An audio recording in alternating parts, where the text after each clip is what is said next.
We all know that if you divide by zero, you will get either undefined or infinity. Here we go.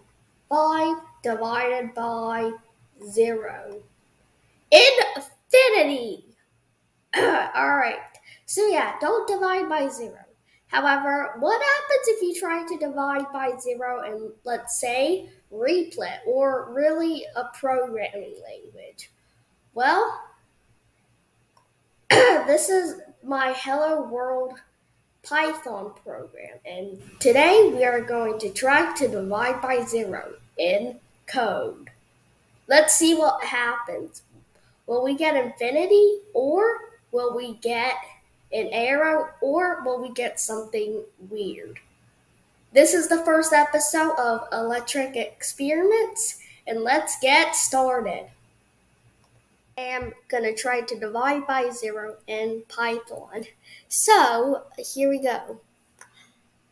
3, or let's do 4, divided by, we can use double slashes or single slashes, and put a 0. Now I'm gonna put this into a variable called 0, because why not? Here we go. And if it does succeed, I want it to print out the answer for us. So print out 0. Alright, let's spam that run button. Okay, technically we shouldn't, but here we go. 0 division arrow. So if you thought it would be an arrow, you're correct. Even if we try doing double slashes, we'll probably get the same thing. Now in this case, we got a bit of a different arrow message, although the rest is still the same and we still get the same arrow type. So yeah, just don't divide by 0. It's not cool.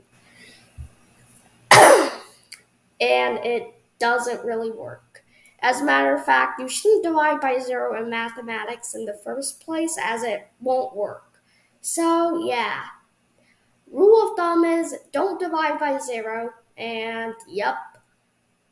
So that's it for the first episode of Electric Experiments, and have a nice day.